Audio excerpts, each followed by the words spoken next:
돕습니다. 내 아버지 그 품 안에서 내 영혼은 안전합니다.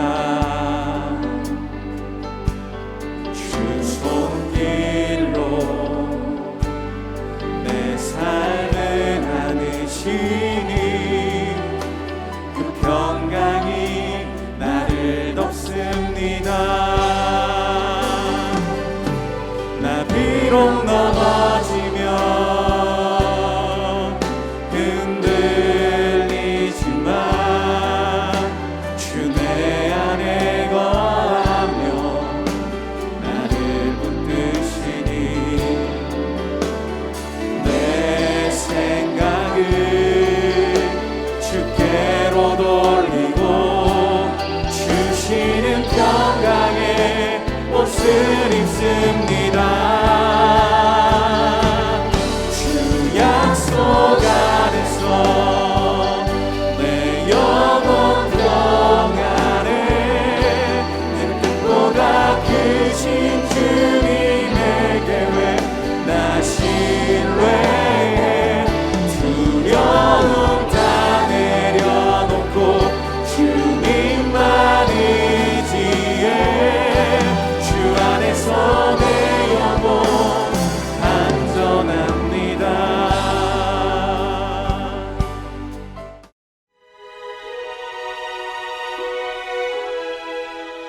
선지자의 제자들이 엘리사에게 이르되 보소서, 우리가 당신과 함께 거주하는 이곳이 우리에게는 좁으니 우리가 요단으로 가서 거기서 각각 한 제목을 가져다가 그곳에 우리가 거주할 처소를 세우사이다. 가라. 청하건대 당신도 종들과 함께 하소서. 내가 가리라. 하고 드디어 그들과 함께 가니라. 무리가 요단에 이르러 나무를 베더니 한 사람이 나무를 벨 때 쇠도끼가 물에 떨어진지라. 내 주여, 이는 빌려온 것이니이다. 어디 빠졌느냐? 함에 그곳을 보이는지라. 엘리사가 나뭇가지를 베어 물에 던져 쇠도끼를 떠오르게 하고 이르되 너는 그것을 집으라. 하니 그 사람이 손을 내밀어 그것을 집은다. 그때에 아람 왕이 이스라엘과 더불어 싸우며 그의 신복들과 의논하여 이르기를 우리가 아무데 진을 치리라 하였더니 하나님의 사람이 이스라엘 왕에게 보내 이르되 왕은 삼가 아무 곳으로 지나가지 마소서. 아람 사람이 그곳으로 나오나이다. 이스라엘 왕이 하나님의 사람이 자기에게 말하여 경계한 곳으로 사람을 보내 방비하기가 한두 번이 아닌지라. 이러므로 아람 왕의 마음이 불안하여 그 신복들을 불러 이르되 우리 중에 누가 이스라엘 왕과 내통하는 것을 내게 말하지 아니하느냐? 우리 주 왕이여, 아니로소이다. 오직 이스라엘 선지자 엘리사가 왕이 침실에서 하신 말씀을 이스라엘의 왕에게 고하나이다. 너희는 가서 엘리사가 어디 있나 보라. 내가 사람을 보내어 그를 쳐버리라. 보라, 그가 도단에 있도다 하나이다. 왕이 이에 말과 병거와 많은 군사를 보내매 그들이 밤에 가서 그 성읍을 에워쌌더라. 오늘 본문을 읽으면 어릴 때 읽었던 도끼에 관한 동화책 이야기가 떠오릅니다. 한 나무꾼이 도끼를 연못에 빠뜨렸을 때 산신령이 나타나 금도끼와 은도끼를 보여주며 이 도끼가 내 도끼냐 질문했을 때 나무꾼이 자신이 빠뜨린 도끼는 금도끼도 아니고 은도끼도 아니고 쇠도끼라고 대답했습니다. 나무꾼의 정직함을 보고 감동받은 산신령이 쇠도끼도 돌려주고 금도끼, 은도끼까지 다 주었다는 이야기입니다. 이 동화는 정직하게 살면 복을 받는다는 교훈을 가르쳐주고 있습니다. 금도끼, 은도끼가 생각나는 이런 동화 같은 이야기가 성경 안에 아주 짧게 기록되어 있습니다. 엘리사의 제자 중에 한 명이 도끼를 요단강에 빠뜨렸고 엘리사가 그 도끼를 떠오르게 하는 기적으로 건져 주었다는 내용입니다. 하나님은 도대체 이 말씀을 통해 우리에게 어떤 영적인 메시지를 주기 원하시는 걸까요? 그냥 엘리사가 행한 기적 중의 하나로 기억하라고 성경에 기록하신 것은 아니라고 생각합니다. 엘리사 시대의 북이스라엘의 영적인 분위기는 절망적이었습니다. 온 나라가 부요를 숭배하고 풍요를 약속하는 우상을 섬기고 하나님의 선지자들을 핍박하고 하나님의 말씀을 무시하는 시대였습니다. 엘리야 때에는 하나님의 선지자들이 한동안 동굴에 숨어서 지내야 할 만큼 영적으로 열악한 시대였습니다. 엘리사 시대라고 나아지지 않았습니다. 그럼에도 불구하고 엘리사와 함께하는 제자들의 숫자는 늘어갔고 함께 지내던 집이 좁아질 만큼 하나님께 소망을 두고 엘리사를 찾아오는 사람들이 많아졌습니다. 영적 불안기임에도 불구하고 영적인 갈망을 가진 제자들이 늘어나는 것은 기뻐하고 감사해야 할 일이었지만 문제는 함께 살던 집이었습니다. 결국 집을 다시 지어야 하는 상황에서 오늘 사건이 일어납니다. 집을 짓기 위해 함께 나무를 준비할 때 한 사람이 비명을 지릅니다. 5절 말씀입니다. 한 사람이 나무를 벨 때에 쇠도끼가 물에 떨어진지라 이에 외쳐 이르되 아, 내 주여 이는 빌려온 것이니이다 하니 하필이면 빌려온 도끼가 요단강 깊은 곳에 빠진 것입니다. 도끼를 빌려온 사람은 큰 소리로 아 소리를 내며 고통스러워합니다. 도끼가 우리가 생각하는 것보다 훨씬 비싸서 갚을 능력이 없어서 소리를 질렀을까요? 아니면 도끼가 비싸지 않았고 보통의 사람들이 소유할 수 있었다 해도 가난한 신학생은 그 흔한 도끼 하나 살 수 없이 가난했기 때문에 절망했을까요? 도끼가 생각보다 훨씬 비싸든 생각보다 저렴했든지 상관없이 이 사람의 고통의 비명은 어떤 경우에도 갚을 형편이 안 되는 경제적 약자였다는 것입니다. 이 비명 뒤에 외치는 소리는 빌려온 것입니다 라는 절규입니다. 이스라엘 사람이라면 특히 율법을 날마다 배우고 공부하고 있는 선지자의 제자라면 빌려온 것을 잃어버린 자에 대한 율법의 기준을 정확하게 알고 있었습니다. 빌려온 것을 잃어버리거나 파손시킨 경우 반드시 배상하는 것이 율법의 원칙이었습니다. 더 나아가 배상할 수 있는 경제적인 능력이 없는 경우에는 그 사람의 종이 되어야만 했습니다. 며칠 전 새벽에 나눈 열왕기하 4장 말씀을 기억하십니까? 선지자의 제자가 먼저 죽었습니다. 남겨진 과부와 두 아들이 있었는데 채권자가 찾아와 두 아들을 종으로 데려가려 한다고 엘리사를 찾아온 과부의 이야기였습니다. 이 과부의 이야기가 이 당시 선지자의 제자로 살아가던 사람들의 흔한 삶이었습니다. 영적으로 불안기였던 북이스라엘에서 살아가던 선지자의 제자들은 세상이 주는 유익을 등지고 하나님을 따라가는 사람들이었기 때문에 경제적으로 최하층민의 삶을 살아가는 사람들이 대부분이었습니다. 세상보다 하나님을 선택하고 경제적인 부요보다 하나님의 은혜를 따라가고 죄악의 길이 아닌 순종의 길을 걸어가고 있었음에도 불구하고 그들에게는 하루하루를 숨쉬고 먹고 살아가는 것이 너무나 힘겨웠습니다. 이것이 죄가 가득한 세상의 원리입니다. 하나님 붙잡고 은혜로 하루하루를 선택하며 살아가려고 하는 사람들의 뒷덜미를 붙잡아 순종하는 발걸음을 막아서는 것. 그래서 하나님을 따라가는 우리의 마음을 돌이키도록 유혹하는 것은 이 세상의 죄와 율법의 원리입니다. 그렇게 우리에게 절망을 안겨주는 세상이 바로 도끼가 빠져버린 요단강입니다.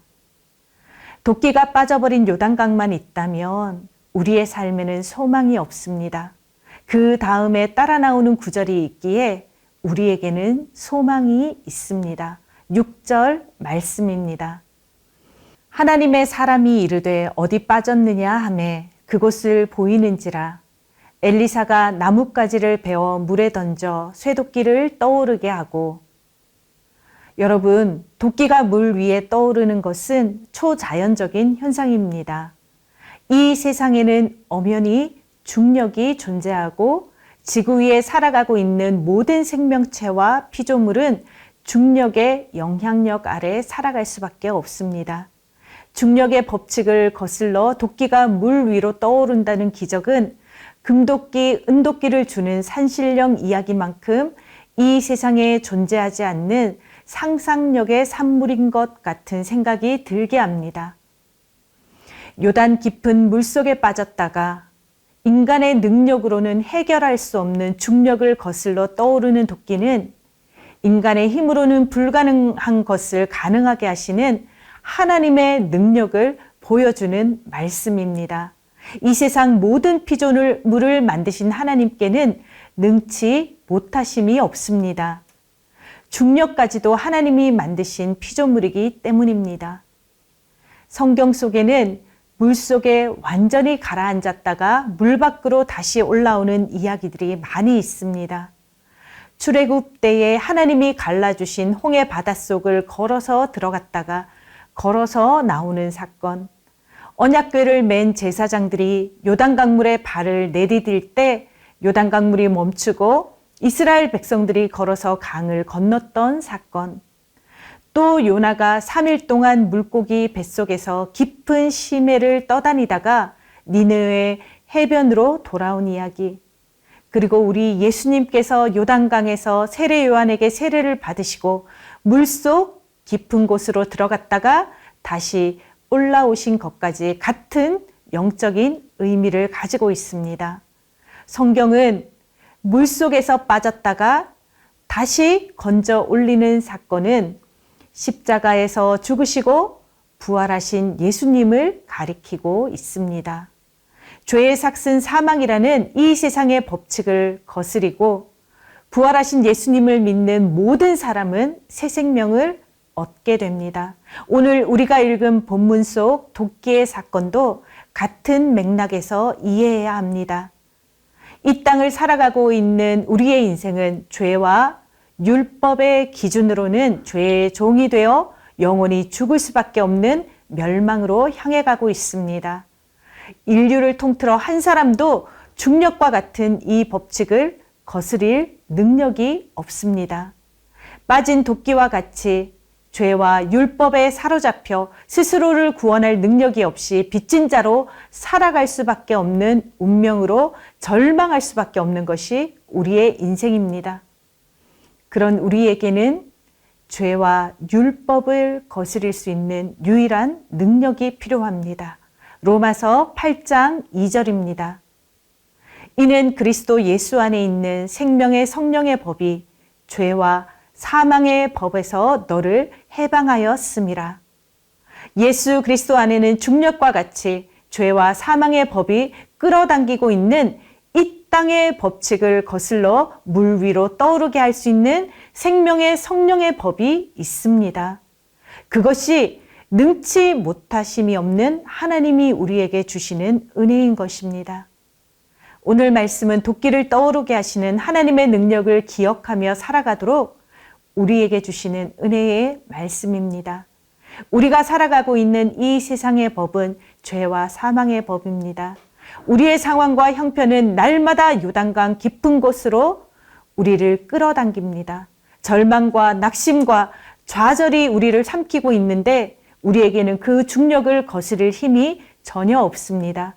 오직 예수 그리스도 안에 있는 생명의 성령의 법이 우리를 해방하고 우리에게 참된 소망으로 살아갈 힘과 능력을 주는 은혜인 것입니다. 엘리사가 도끼를 물에 빠뜨린 제자에게 이렇게 말합니다. 7절 말씀입니다. 이르되 너는 그것을 집으라 하니 그 사람이 손을 내밀어 그것을 집으니라. 사랑하는 성도 여러분, 이제 손을 내밀어 하나님이 주시는 그 은혜를 붙잡아야 합니다. 하나님께서 우리의 삶에 떠오르게 하시는 은혜, 이 땅의 법칙이 아니라 하나님께서 우리에게 참 생명을 주시는 성령의 법을 붙잡으시기 바랍니다. 우리를 구원하고 우리를 살리는 것은 오직 믿음으로 손을 내밀어 하나님이 주시는 은혜의 법을 붙잡는 것인 줄 믿으시기 바랍니다. 오늘도 한량없는 은혜를 베풀어 주실 소망의 하나님을 붙잡고 복된 하루를 살아가시기를 축복합니다. 함께 기도하겠습니다. 물속에 빠진 도끼처럼 마음을 절망하게 하는 세상의 문제들을 하나님께 맡기고 물 위로 떠오르게 하시는 하나님의 능력과 은혜만을 붙잡게 하소서. 오직 믿음으로 우리를 구원하신 생명과 성령의 법 안에서 날마다 예수님과 함께 죽고 예수님과 함께 살아가게 하소서. 목요일마다 제자반, 성장반, 마더와이즈, 일과 영성 등 많은 훈련 과정이 있습니다. 훈련 과정 가운데 믿음이 성장하는 기쁨이 넘치게 하소서.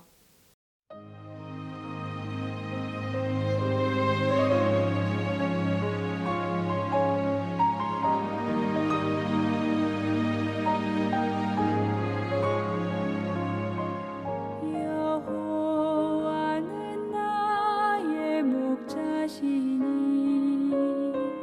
내가 부족함 없으리. 푸른 초장에 누이시며 나를 쉴만한 물가로 오 주께